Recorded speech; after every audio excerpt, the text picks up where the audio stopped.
tentang peran, fungsi, dan tugas pokok DPRD Provinsi Jawa Timur. Akan mengupas tuntas dan juga lebih mendalam mengenai tema yang akan kita bahas. Bagaimana DPRD hadir dan berperan untuk masyarakat Jawa Timur. Setelah berbicara pada konteks pengawasan keuangan dan struktur APBD, itulah saya agak panjang sekali soalnya itu. Yang khusus berkaitan dengan BUMD. Walaupun dalam konteks pembahasan perda ini itu sudah diatur oleh peraturan pemerintah yang bersama-sama.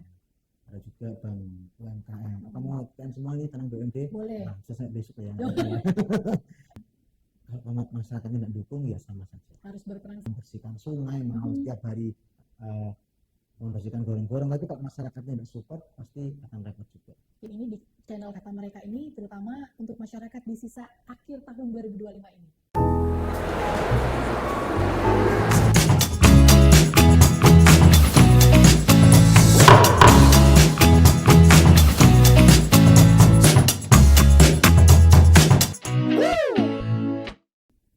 Assalamualaikum warahmatullahi wabarakatuh. Salam sejahtera bagi kita semua, teman. Berjumpa kembali dalam podcast DPRD Jawa Timur yang ada di channel Kata Mereka. Senang sekali saya Fani Patricia dapat hadir di sini untuk dapat berbincang lebih lengkap dan juga lebih jelas. Dan saya tidak sendiri tentu saja. Dan pada kesempatan kita kali ini akan membahas tema yang sangat penting dan tentu saja dekat dengan kehidupan kita sehari-hari. Tentang peran, fungsi, dan tugas pokok DPRD Provinsi Jawa Timur.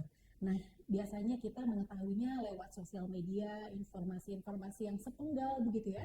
Namun dengan kehadiran narasumber kita pada kali ini akan mengupas tuntas dan juga lebih mendalam mengenai tema yang akan kita bahas. Untuk itu hari ini kita beruntung sekali bisa berbincang langsung dengan Ketua Komisi C DPRD Provinsi Jawa Timur, Bapak Adam Rusdi MPD. Apa kabar hari ini? Alhamdulillah sehat. Wah, segar banget. Ini saya semakin semangat untuk bisa berbincang tentunya pada momen kali ini. Dan beliau ini akan memberikan pandangan kritis, tentunya sekaligus solusi konkret tentang bagaimana DPRD hadir dan berperan untuk masyarakat Jawa Timur. Langsung saja kalau begitu, karena saya sudah tidak sabar nih, dan juga di sini teman Kata Mereka juga ingin mengetahui ya tentunya, sebenarnya peran utama DPRD Jawa Timur dalam struktur pemerintahan daerah ini seperti apa Pak Adam? Kalau kita berbicara tentang fungsi DPRD, itu ada 3 fungsi.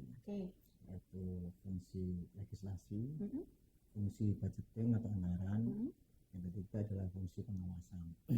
Di mana ketiga fungsi ini tentu saling berhubungan, karena ketika kita melakukan pengawasan, tentu kadang ada sebuah permasalahan yang kita akhirnya membutuhkan sebuah regulasi. Nah, ini kita buatlah peraturan daerah atau fungsi legislasi tersebut.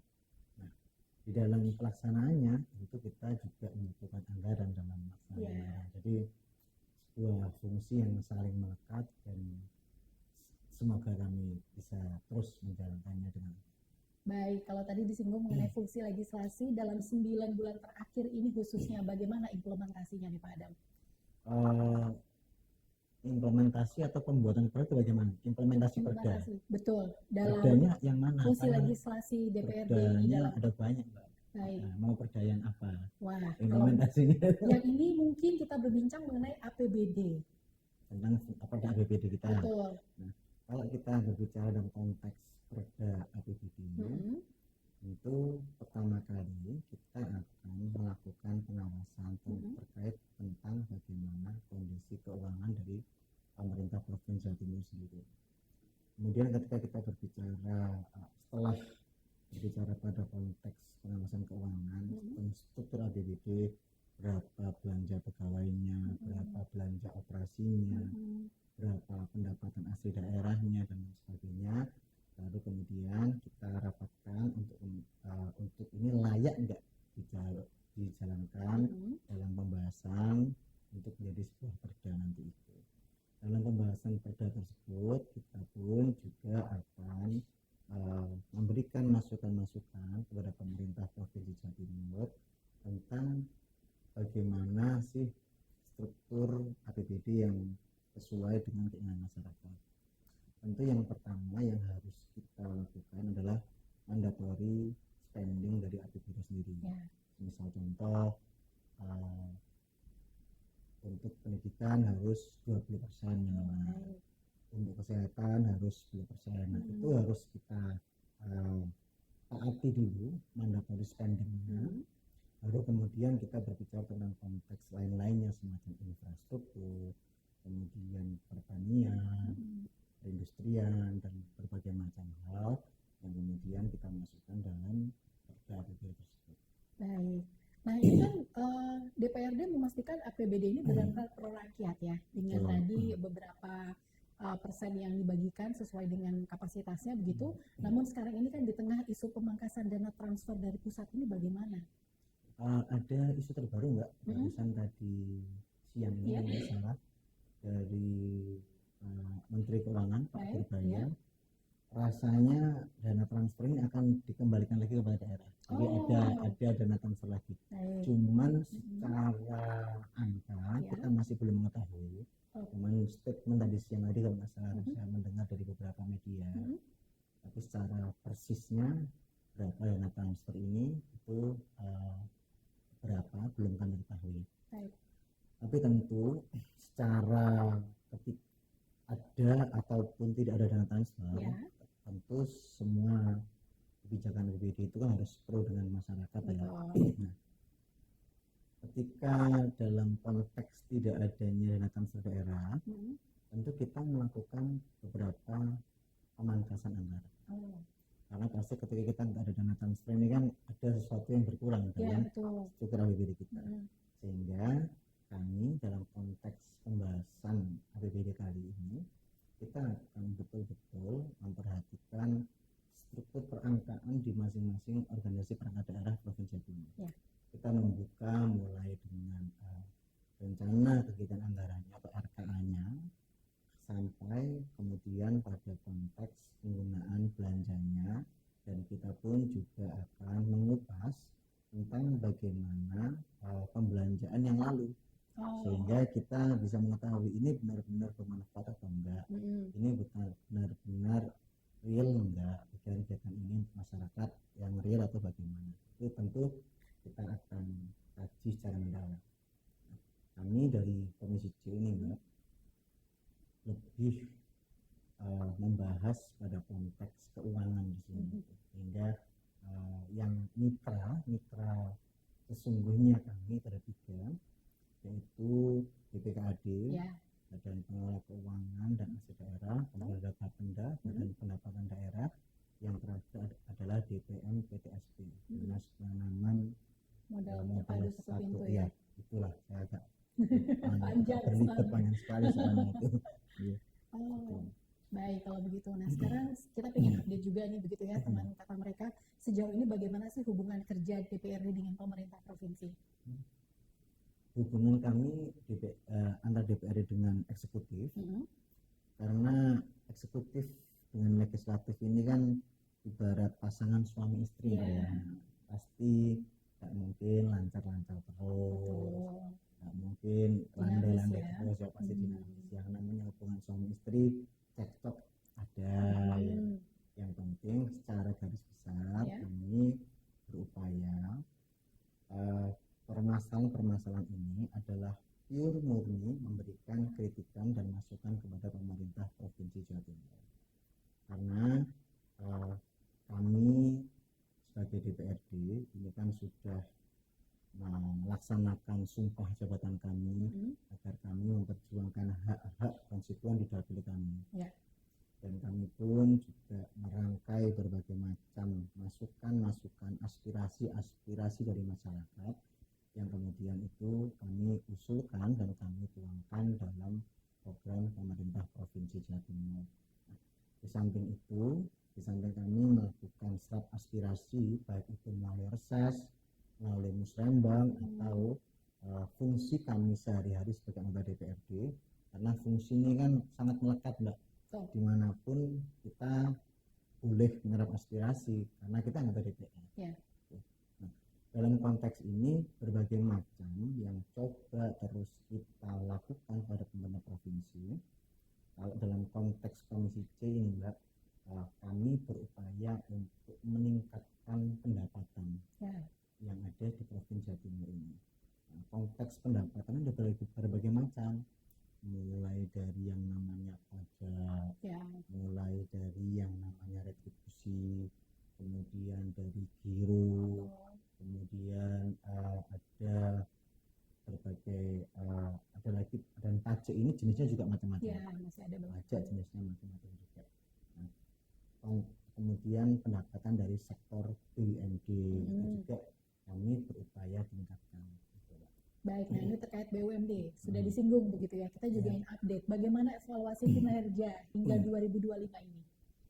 Saat ini kami berupaya menggodok perda yang khusus berkaitan dengan BUMD. Walaupun dalam konteks pembahasan perda ini itu sudah diatur oleh peraturan pemerintah yang berkaitan dengan BUMD, tetapi kami ingin memasukkan sebuah pasal yang dimana pasal ini berkaitan dengan evaluasi untuk BUMD. Dalam kajian ini kami mencoba untuk memasukkan klausul ini ketika BUMD ini tidak perform, kemudian tidak menunjukkan atau tidak memberikan dividen sesuai dengan yang dijanjikan kepada pemerintah Provinsi Jawa Timur, kami akan melakukan evaluasi. Mungkin dengan surat peringatan pertama, surat peringatan kedua, dan ketika surat peringatan ketiga, kami tentu berharap ada sebuah tindakan tegas dari Gubernur Jawa Timur untuk kemudian melakukan evaluasi terhadap BUMD tersebut. Karena kita hari ini ada 2 anak BUMD, bukan BUMD-nya, tapi anak BUMD yang hari ini mengalami permasalahan dan bagi saya dolim karena sampai tidak terbayar gaji karyawan dan banyak hutang juga itu, sehingga hari ini kami juga melakukan kajian terhadap anak BUMD tersebut. Kalau memang tidak pas, tidak bisa menyelesaikan masalahnya, kami akan berupaya untuk menutup perusahaan tersebut, tapi tentunya dengan menyelesaikan permasalahan karyawan dan lain sebagainya. Diselesaikan terlebih dahulu seperti itu ya. Di samping itu kami juga melakukan kepada BUMD melakukan evaluasi secara berkala selama 3 bulan untuk melaporkan kinerja kepada kami. Seperti yang kemarin apa yang terjadi di Bank Jawa Timur, ketika ada fraud maka kami segera memanggil untuk bagaimana pertanggungjawaban dari direksi dan komisarisnya termasuk kepala cabangnya, dan alhamdulillah hari ini semua sudah diproses secara hukum dan alhamdulillahnya hari ini Bank Jawa Timur, BPD Jawa Timur ini menjadi bank BPD dengan dividen tertinggi se-Indonesia. Baik. Alhamdulillah. Baik. Nah, di samping untuk BUMD yang lain, kami tentu berharap agar lebih perform lagi, semacam Petrogas Jatim Utama yang itu bergerak pada konteks gas ya. Kami berupaya agar participating interest yang kemudian menjadi hak dari pemerintah Provinsi Jawa Timur ini kita perjuangkan bersama-sama. Ada juga bank UMKM. Apa mau kalian semua ini tentang BUMD? Boleh. Nah, saya besok ya. Kalau bank UMKM ini khusus di mana kita memberikan bantuan keuangan atau pinjaman keuangan dengan bunga yang sangat murah kepada masyarakat. Ada program yaitu program Pro Kesra, Pro Kesejahteraan Rakyat, di mana bunganya ini adalah 3% dari pemerintah Provinsi Jawa Timur. Nah, itu monggo bagi para rekan-rekan sekalian yang hari ini melihat mereka, silakan bisa mengakses di Bank BPR Jawa Timur atau yang dulunya Bank UMKM Jawa Timur. Dan banyak hal lagi yang hari ini terus kita lakukan pengawasan terhadap holding BUMD ini. Semacam ada JPU yang bergerak di bidang properti dan pertanian, kemudian PWU Pancawira Usaha itu yang berbagai macam, ada yang bergerak di bidang air minum, bergerak di bidang karet Ya. dan sebagainya. Ini terus kami lakukan kontrol secara berkala, Mbak, sampai setiap 6 bulannya kami cek apakah yang bersangkutan ini betul-betul bisa memberikan dividen yang maksimal di akhir tahun nanti untuk pemerintah Provinsi Jawa Timur. Baik, pengawasannya berarti maksimal ya. Jadi DPRD Provinsi Insya Jawa Allah, Timur insya Allah dengan dalam hal sekuat ini, hati. ya betul, selama menjabat tentu saja memaksimalkan kinerja, mendorong efisiensi juga, restrukturisasi dan inovasi bisnis agar tidak jadi beban APBD begitu. Dan ini kita akan menyinggung mengenai bagaimana meningkatkan PAD, begitu ya. Langkah DPRD sendiri dalam meningkatkan PAD sendiri bagaimana? Ini kan kalau misalnya tadi disebutkan ada dari pajak dan lain sebagainya. Nah, ini langkah-langkah DPRD sendiri bagaimana, Pak Adam? Yang pertama tentu berkaitan dengan pajak ya. Seringkali kita kemudian hari ini dibenturkan pada permasalahan pajak dan pemutihan untuk PKB dan BPNKB. Nah, pada konteks PKB dan BPNKB ini, kenapa kami tidak menduplikasi program yang ada di pemerintah Provinsi Jawa Barat yang menghapuskan semua denda untuk keseluruhannya? Kondisi masyarakat Jawa Timur dengan Jawa Barat berbeda. Wajib pajak di Jawa Timur itu sangat tinggi sekali, mencapai 85%. Tepuk tangan untuk masyarakat Jawa Timur. Luar biasa banget berarti ya daripada Jawa Barat tentu saja. Tentu kebijakan yang kami bangun di sini adalah penghapusan denda ini kita berikan kepada masyarakat yang memiliki tingkat kemiskinan ekstrim. Jadi kita mencoba untuk menggugah masyarakat yang memang dalam standar ekonominya masih di bawah, seperti ojol dan sebagainya. Itu yang kemudian hari ini kita hapuskan dendanya. Karena kan gak fair, Mbak, ketika kita harus menghapus semua denda sama rata ya. Kan nanti yang aktif bayar pajak, apa bedanya saya dengan yang tidak aktif bayar pajak? Berarti terklasifikasikan begitu ya, Pak ya? Betul, betul, Mbak. Betul. Nah, kemudian pada konteks ini kami juga terus memantau Badan Pendapatan Daerah dengan kita melakukan kunjungan Badan Pendapatan Daerah di masing-masing wilayah kabupaten kota.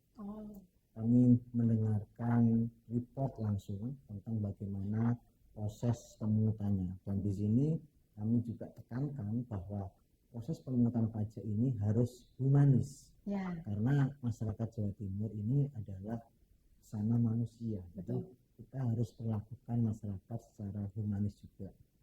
Nah, dalam konteks pajak kendaraan bermotor ini, kami pun di samping melakukan pendekatan yang humanis kepada masyarakat untuk proses penagihan pajaknya, kami juga bekerja sama dengan instansi kepolisian yang kemudian untuk membantu proses pembayaran pajak ini. Nah, di samping itu hari ini berdasarkan option pajak juga ada sekitar 25% yang itu menjadi hak provinsi, yaitu pajak MBLB, mineral bukan logam dan batuan. Sampai dengan detik ini, sampai dengan hari ini, pajak MBLB kita ini masih jauh di bawah standar. Jadi bukan nasional, di Jawa Timur kita memiliki target sekitar 100% atau begitu ya. Tapi sampai hari ini masih di angka 40%. Padahal ini sudah bulan September. Sudah mau bulan 3. Pajak MBLB ini adalah pajak tentang tambang galian. Dan kami setelah ini kami akan bersama Bapenda untuk mengundang seluruh Bapenda kabupaten kota di masing-masing wilayah agar memastikan satu, para wajib pajak tambang ini betul-betul mau membayar kepada negara. Yang kedua, tentu kami menghimbau kepada para pengelola tambang yang masih belum berizin atau masih ilegal, segera mengurus proses perizinan. Karena kami berharap ada sebuah tindakan ketegasan dari pemerintah berkaitan dengan tambang-tambang ilegal. Jangan sampai negara ini kalah oleh mafia-mafia tambang-tambang ilegal. Nah, kami di sini menghimbau hal seperti itu karena ada beberapa daerah yang bagi kami tidak masuk akal. NBLB-nya, pajak NBLB-nya di Kabupaten A, saya tidak menyebut, tidak enak ya, nanti karena kita akan melakukan tindakan setelah ini. Itu nilai pajaknya hanya sebesar 1.400.000 sekian. Dan ini kan bagi kami tidak masuk akal. Ini sangat tidak masuk akal. Dan kami tahu persis bahwa di wilayah tersebut itu ada tambang pasirnya. Kami tahu itu. Kami akan berupaya mendesak kepada para seluruh jajaran memang kepentingan agar lebih serius dalam menangani permasalahan ini, karena sekali lagi jangan sampai negara kalah oleh mafia tambang. Betul. Baik, wah ternyata banyak yang dilakukan ya.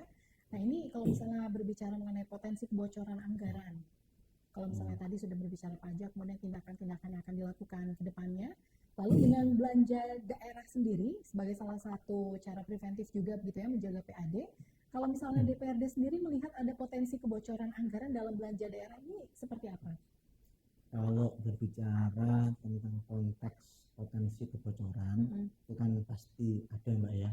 Nggak mungkin karena sistem ini dibangun oleh manusia dan manusia itu juga pasti ada human error.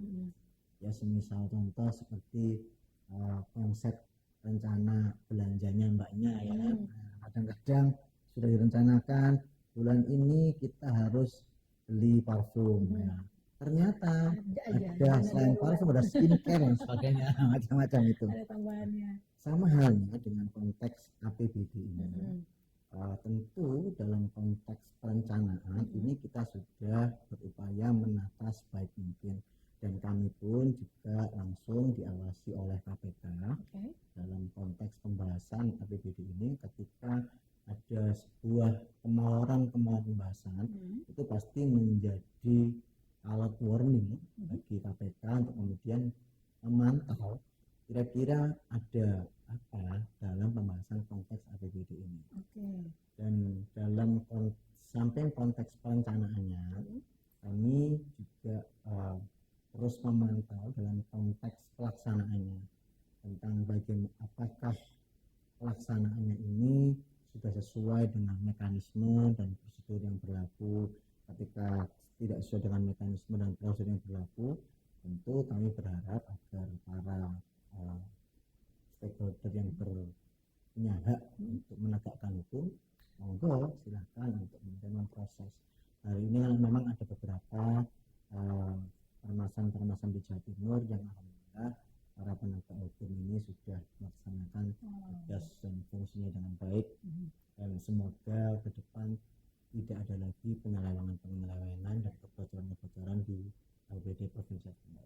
Baik, karena memang ini sangat merugikan tidak hanya bagi pemerintah saja begitu, tapi juga masyarakat akan merasakannya.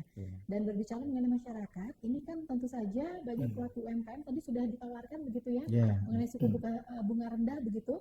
Banyak pelaku UMKM di Jatim ini mengeluhkan tentang aksesnya, akses pembiayaannya.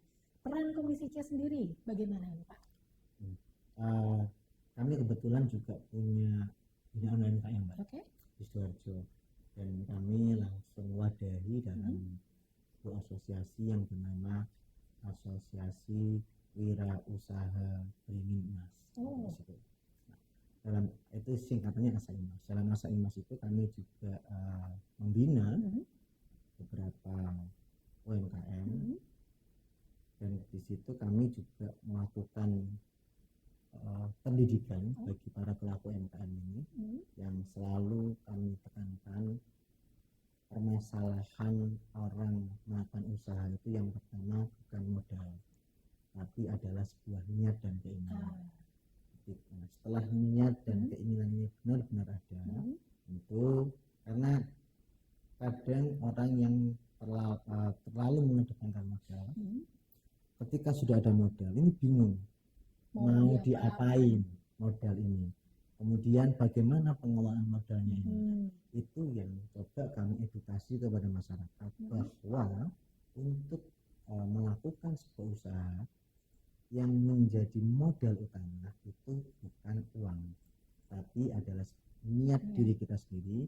Karena ketika kita sudah mendeklarasikan kita mau usaha, kita sudah ada niatan untuk usaha, dan kita berupaya untuk mendekati usaha tersebut, nah, itu pasti selalu ada jalan. Pasti selalu ada jalan. Nah, ketika sudah ada niat dan sebagainya, di sanalah kemudian akhirnya mulai berpikir tentang konsep usahanya ini bagaimana.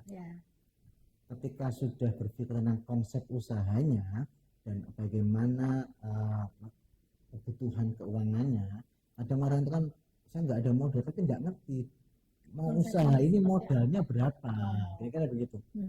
Ini yang kemudian harus dipastikan dulu, kami pastikan dulu kepada para pelaku UMKM yang kami bina ini.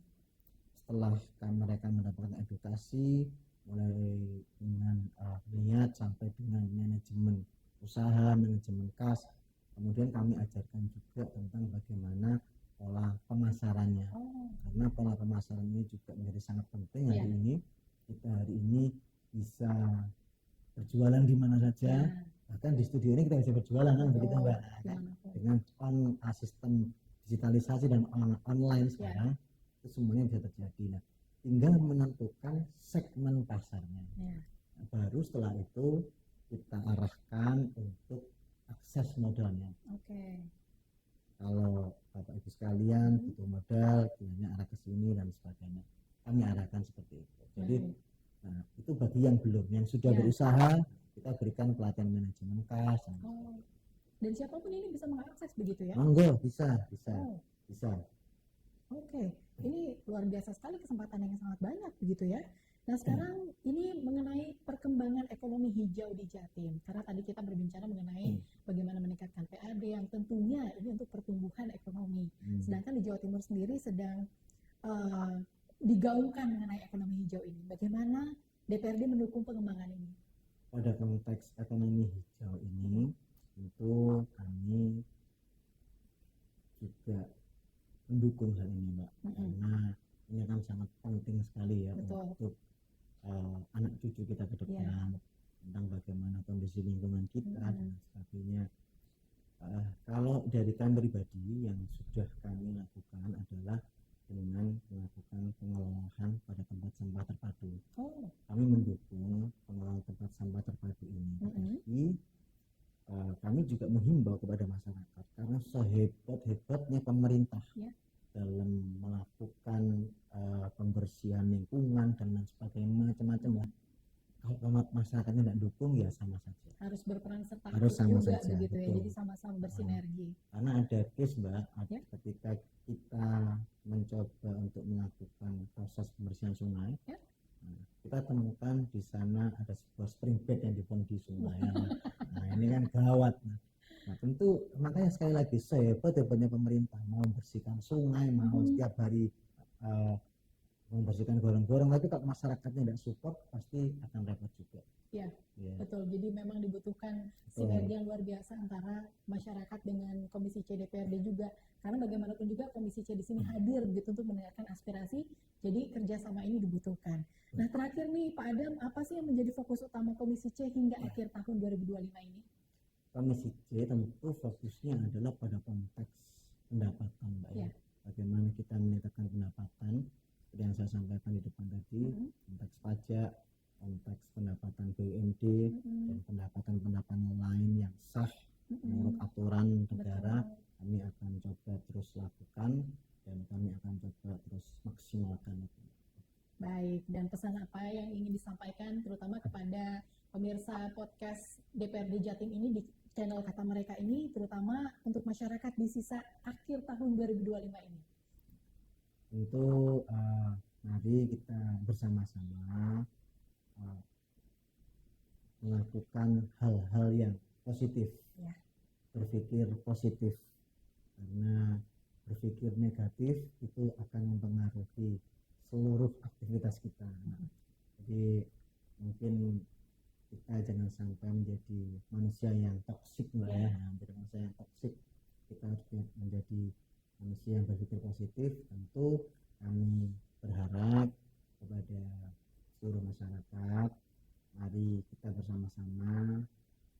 mendukung pemerintah dan kita berikan kesempatan kepada pemerintah agar pemerintah bisa melakukan tugasnya dengan baik, tapi kami juga membutuhkan sebuah controlling.